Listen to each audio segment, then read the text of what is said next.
Muito bem, nesta manhã eu quero pensar um pouquinho exatamente sobre o batismo, o que é o batismo, por que o batismo deve ser efetuado na vida daqueles que professam Cristo como Senhor e Salvador de suas vidas, o simbolismo que ele tem em nossas vidas com Cristo, trazer um pouquinho aqui sobre a importância do batismo para as nossas vidas. O texto que nós lemos nesta manhã, em Mateus capítulo 28, versículo 18, diz da seguinte maneira: Jesus, aproximando-se, falou-lhes dizendo: toda autoridade me foi dada no céu e na terra.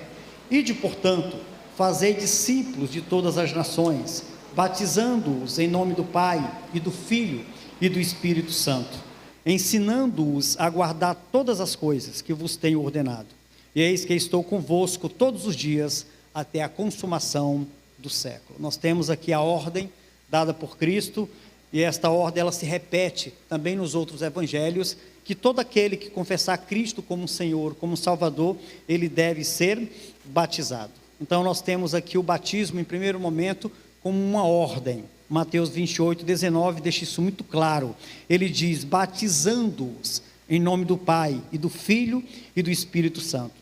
Então, por que nós passamos pelas águas do batismo? Porque é uma ordem dada por Cristo.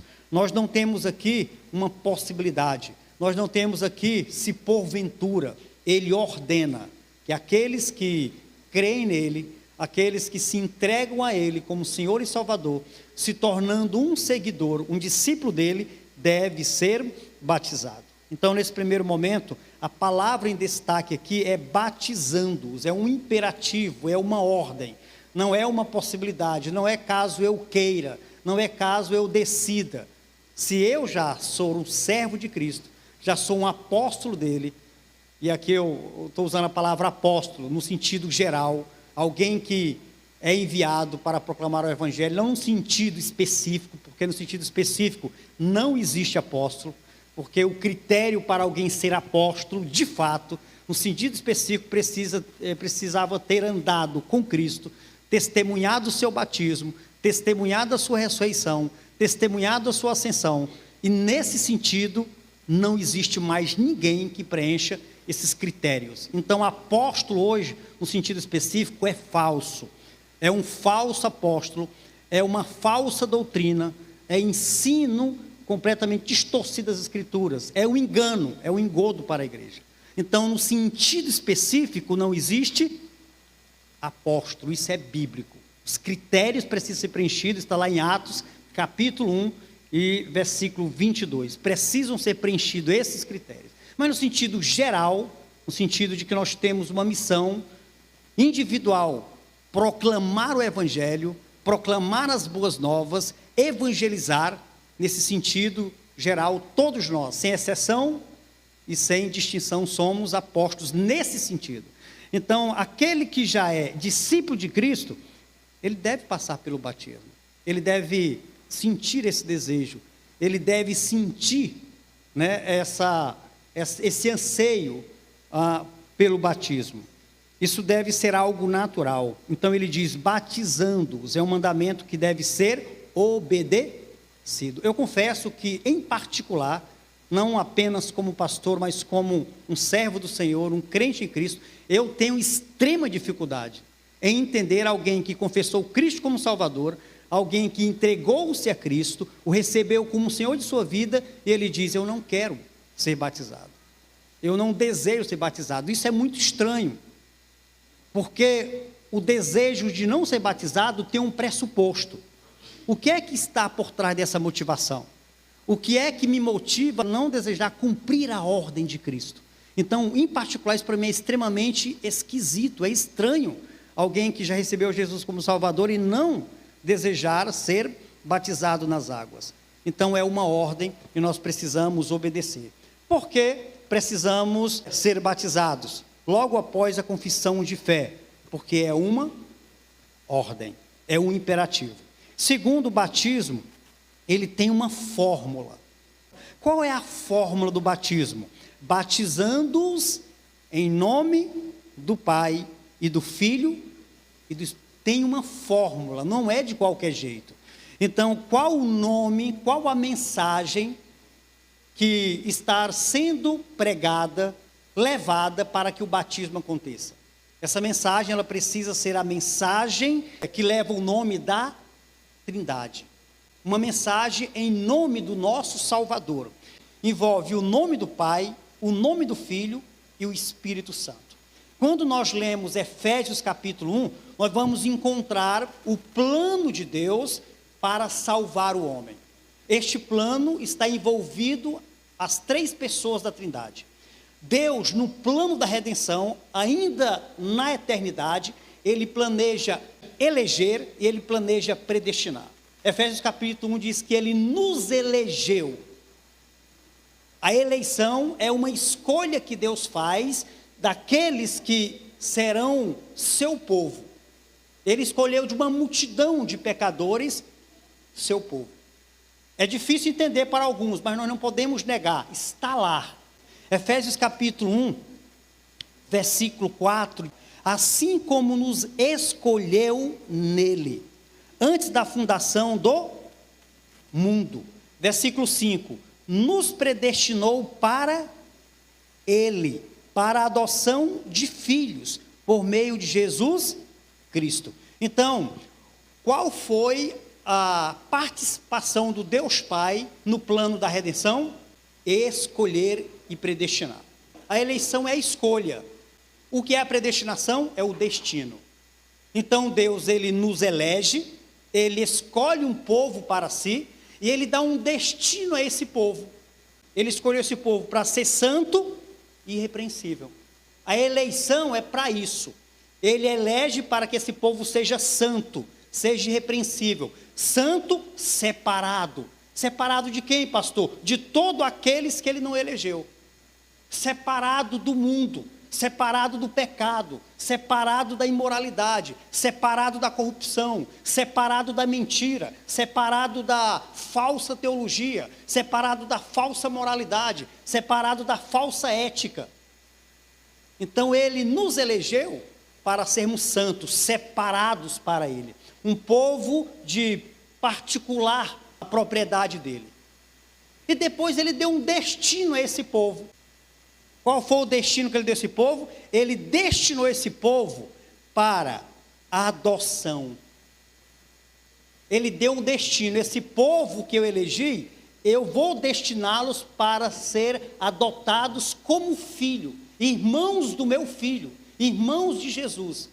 Então, no plano de Deus, que envolve o batismo, tem a participação da Trindade. O Deus Pai, nesse plano de redenção, nesse plano de salvação, Ele elege e Ele predestina.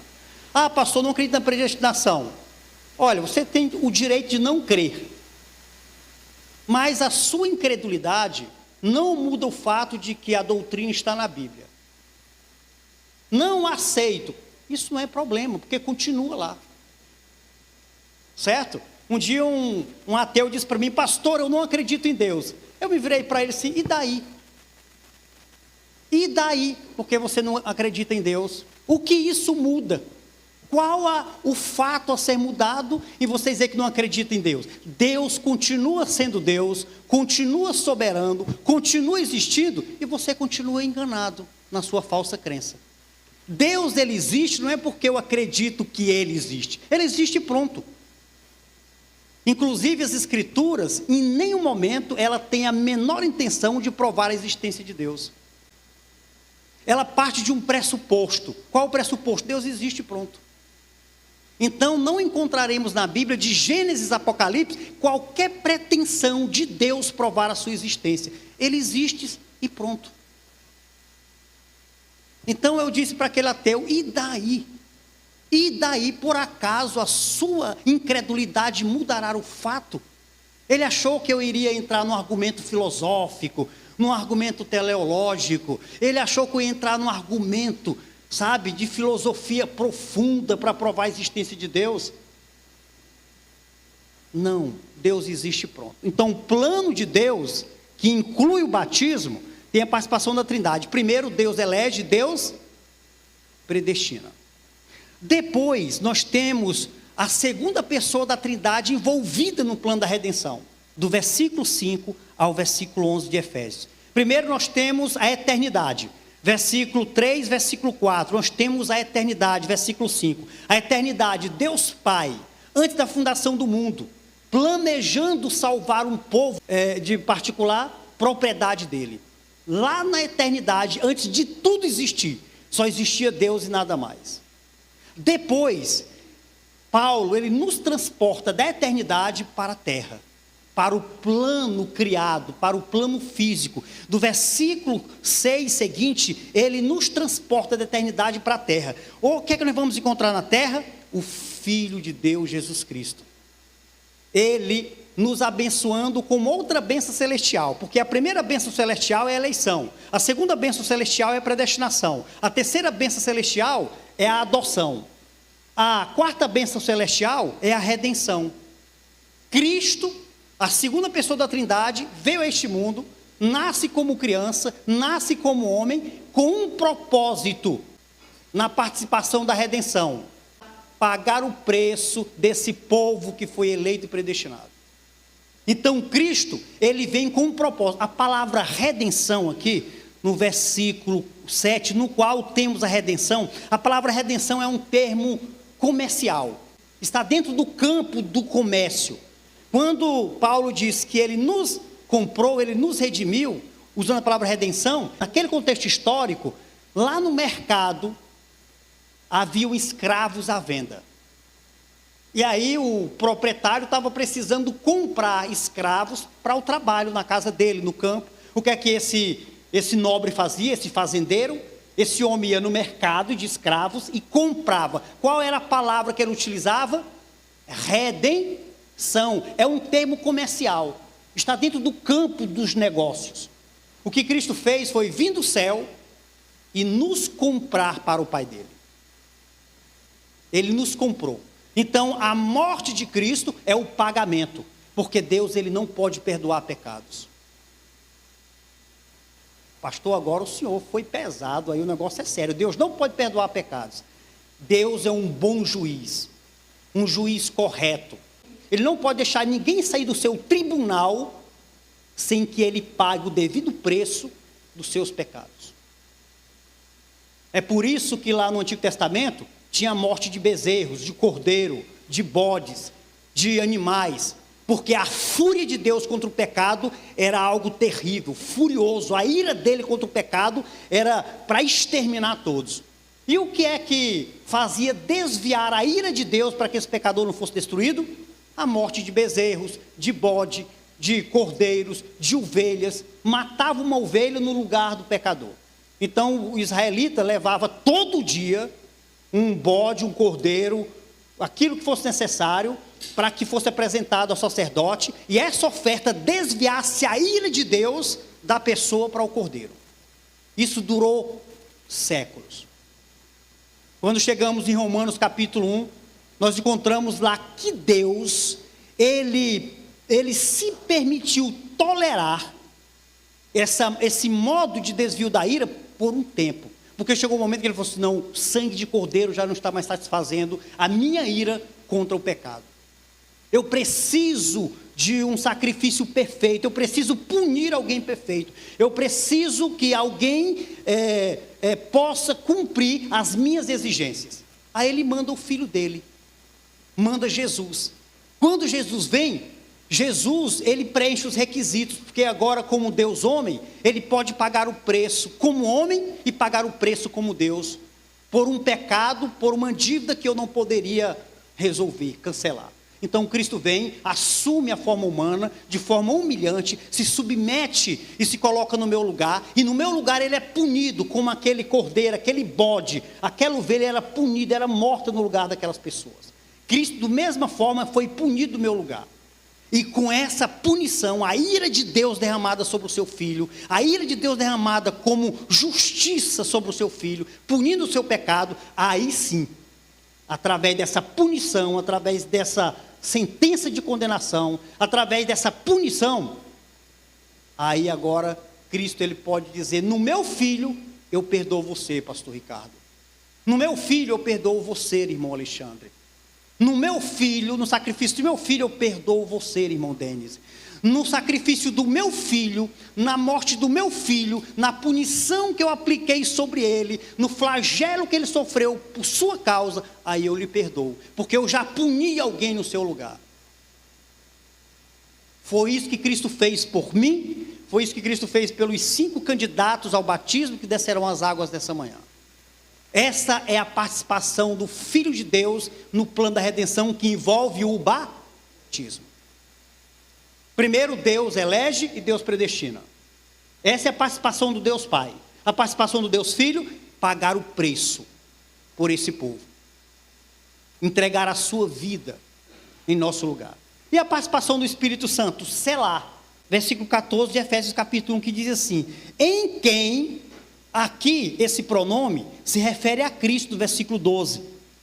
Antemão esperamos em Cristo, em quem também vocês, depois que ouvistes a palavra da verdade, o evangelho da vossa salvação, tendo nele também crido, fostes selados com o Santo Espírito da promessa. Qual é a participação do Espírito Santo? Garantir que ninguém salvo perde a salvação. Garantir que ninguém salvo perde a salvo uma vez, salvo para sempre. Essa teologia que diz que o crente perde a salvação é uma falsa teologia. Na melhor das hipóteses, é uma interpretação errada por falta de uma boa observação. O Espírito Santo é o selo. O Espírito Santo é a primeira parcela do pagamento. O Espírito Santo é a garantia de que Cristo vai voltar. E quando ele volta, ele diz assim: olha, eu vim buscar a minha propriedade, que eu comprei. Eu vim buscar a minha propriedade que eu comprei. Certo, e como você garante que comprou essa propriedade? Porque eu deixei um penhor. Eu deixei um penhor. E eu estou vindo buscar a minha propriedade, e junto com a propriedade, o penhor que eu comprei.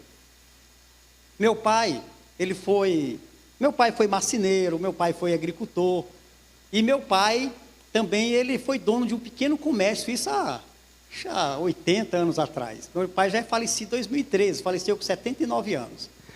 E às vezes chegavam algumas pessoas para comprar uma feira, lá num furdunço do meu pai. E às vezes ele não tinha dinheiro. E ele deixava o quê? Já que não tinha dinheiro, deixava um relógio, deixava uma balança, deixava alguma coisa que garantia que ele voltaria para pegar essa propriedade e sanaria a dívida. Então, vi muitas vezes alguém falar: olha, seu Francisco, eu vou deixar aqui meu relógio como garantia de que eu vou voltar para pegar a minha propriedade. É exatamente a participação do Espírito Santo. A participação do Espírito Santo é a garantia. Não existe esse negócio do Espírito Santo estar morando em alguém e deixou de morar. Isso é uma falsa teologia, isso não existe, isso não é Bíblia. Na verdade, o que nós temos aqui no capítulo 1, versículo 13 e 14, é exatamente o batismo com o Espírito Santo. O que nós temos aqui é o batismo com o Espírito Santo. O que é o batismo com o Espírito Santo? O batismo com o Espírito Santo, nós temos um agente e nós temos um elemento. O que é o elemento? O elemento aqui é a água. Hoje, daqui a pouquinho, quando nós descemos aqui as águas do batismo, nós vamos realizar o batismo com o elemento. O elemento é a água. Mas tem um agente. Quem é o agente do batismo? Pastor Ricardo estará aqui batizando, ele é o agente do batismo. Aqui nós temos um agente no versículo 13 e 14 e um elemento. Quem é o agente que está realizando o batismo? Jesus Cristo. Versículo 12. A fim de sermos para louvor da sua glória, nós os que de antemão esperamos em Cristo, em quem também vós. Então nós temos aqui Jesus como agente. E o Espírito Santo é o quê? O elemento. Cristo pegou o salvo, o redimido, o comprado, e mergulhou ele no Espírito. Então nós temos aqui o batismo com o Espírito Santo, é exatamente o momento da salvação, da redenção, do crer, da confissão de pecados, render-se a Cristo, salvo por Cristo. Nesse momento acontece o batismo com o Espírito, mergulhados nele. Não existe nas Escrituras, em passagem alguma, que depois de batizado no Espírito Santo, foi revertido o processo. Não existe isso. Sabe por que nós pecamos tanto? Sabe por que nós cometemos tantas falhas? Sabe por que nós criamos problemas para a igreja? Sabe por que nós somos, muitas vezes, ruins e péssimos crentes? Porque não conhecemos isso aqui. Os grandes problemas que existem nas nossas vidas e na igreja, de discórdia, problemas de relacionamento, porque não conhecemos a Bíblia. Nós discutimos sentimentos, nós discutimos emoções, nós discutimos o que eu acho. Irmãos, isso destrói a igreja. Não são sentimentos que governam a igreja, não são prioridades que governam a igreja, não são preferências pessoais que governam a igreja. É a Bíblia. Tem muita coisa aqui que não me agrada não, e tem coisas que eu faço sem gostar, mas eu faço porque estará aqui. Irmãos, por que nós devemos passar pelo batismo? Porque o que aconteceu conosco foi um milagre. A salvação é um milagre. A salvação não é um processo revolucionário. A salvação não é uma decisão despretensiosa de alguém. A salvação não é mudança de hábito. Efésios capítulo 2 mostra que salvação é um milagre. Estando vós mortos em vossos delitos e pecados, é um milagre. Estávamos mortos. Desde quando um morto reage? Quando Cristo nos salvou, Ele nos encontrou insensíveis à palavra dEle. Não reagíamos aos estímulos espirituais. E Ele nos salvou nesse estado de morte, separado completamente dEle. Por que devemos nos batizar, irmãos? Por que devemos passar pelas águas do batismo? Porque o batismo tem uma fórmula. E essa fórmula, ela fala de como você foi salvo em Cristo Jesus. Em nome do Pai, do Filho e do Espírito Santo, as três pessoas da Trindade são agentes na realização da salvação. O batismo é para os discípulos de Cristo somente. Mateus 28 diz: fazei discípulos. Em seguida ele diz: batizando-os. Quem deve ser batizado? Os discípulos de Cristo. Pastor, eu gostaria de ser batizado nesta manhã.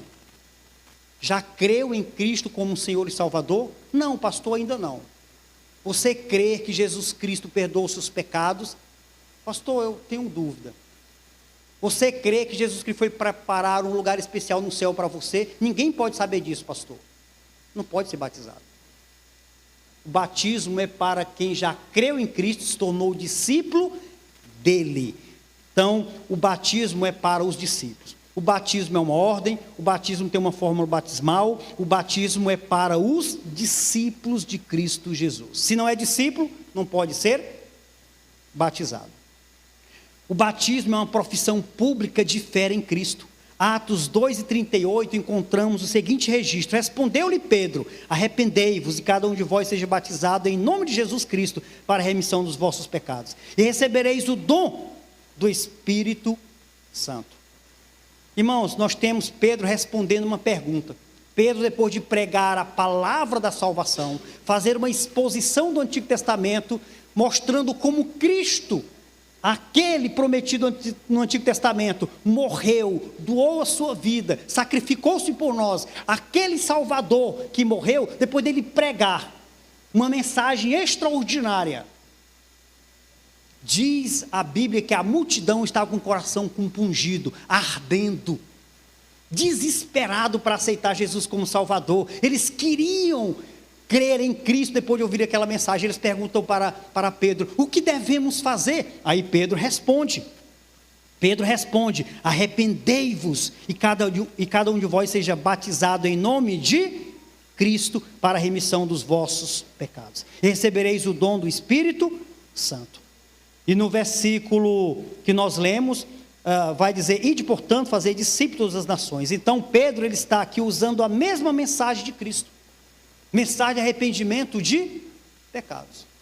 Então, precisamos crer em Cristo para sermos batizados. É um processo. Eu creio e sou batizado. O processo não é o contrário. Eu vou me batizar para lavar os meus pecados, e depois dos meus pecados lavados pelo batismo, eu creio. Não, primeiro eu creio para que os meus pecados sejam lavados pela redenção de Cristo. Eu creio para que os meus pecados sejam redimidos, lavados pela palavra. Depois de lavados pela palavra, aí eu mergulho nas águas como uma profissão de fé pública. Confesse os vossos pecados, arrependam-se e creiam em Cristo. O batismo é um símbolo da união do salvo com Cristo. Romanos capítulo 6, do 1 ao 11, quando Paulo ele vai dizer que devemos permanecer no pecado para que a graça seja abundante? É uma pergunta retórica, ele responde de modo algum. Ou vocês esqueceram de que o batismo nas águas é um símbolo do que aconteceu com vocês? O que Paulo está dizendo em Romanos capítulo 6 é que o batismo nas águas está simbolizando, está nos unindo com Cristo na semelhança do que aconteceu com ele. Cristo morreu, foi sepultado e ressuscitado. O batismo é exatamente esse simbolismo. Representa que morremos para o pecado, morremos para o mundo, fomos sepultados ao mergulhar e ressuscitamos ao levantar das águas. Ele diz: porventura ignorais o que Cristo fez por vocês? Estão desconsiderando o que Cristo fez por vocês? Então o batismo, irmão, é a maior identificação do crente com Cristo. O batismo fala da nossa união com Cristo. Não existe outro elemento nas Escrituras que nos aproxime de forma tão poderosa e tão intensa como o batismo nos representa de Cristo. O batismo é exatamente esse simbolismo, essa união. Então, como não querer o batismo? O batismo é o símbolo da união do salvo com Cristo. Isso na sua morte, no seu sepultamento e na sua ressurreição. O resultado da morte, sepultamento e ressurreição de Cristo garante ao salvo uma nova vida. O que garante o salvo uma nova vida não é o batismo. O batismo é um simbolismo, é uma identificação do que Cristo fez por nós, a união com Cristo. O que nos torna uma nova vida, a morte, o sepultamento e o precioso disso tudo, a ressurreição. A ressurreição, irmão, foi a vitória sobre a morte. Cristo na cruz do Calvário esmagou os inimigos, Satanás e todo o seu exército maligno. Cristo venceu os poderes do inferno na cruz, garantindo e consumando nossa salvação. Mas quando ele ressuscitou, ele venceu o maior de todos os inimigos. Ele venceu a morte. E ele disse: pastor Ricardo, assim como eu ressuscitei, você também ressuscitará. Irmãos, toda a nossa vitória é em Cristo. Cristo é tudo em todos nós. O resultado do sepultamento e ressurreição de Cristo é que garantiu uma nova vida. O versículo 4 de Romanos 6 diz: andemos nós em novidade de vida. Novidade de vida, irmão, significa agora que somos novos, novas criaturas. Nós nascemos de novo. Nós precisamos entender que o batismo não salva, mas o batismo, ele é necessário no cumprimento das ordenanças. O batismo não salva, o batismo não leva ninguém para o céu. Nas Escrituras não encontramos, existe alguém que foi para o céu porque foi batizado, mas também não encontramos nas Escrituras alguém que creu e não quis se batizar. Os registros que tem de pessoas que não foram batizadas é porque não sabia do batismo ou porque não teve tempo de ser batizada. O ladrão na cruz é um exemplo. Então não existe registro na Bíblia de alguém que creu e não passou pelo batismo. Que Deus nos abençoe, nos ajude nessa compreensão de que o batismo faz parte da vida do cristão salvo em Cristo, e o batismo ele deve ser cumprido como uma ordem que Cristo deu, e se Ele deu, eu vou me batizar, porque esta ordem deve ser cumprida.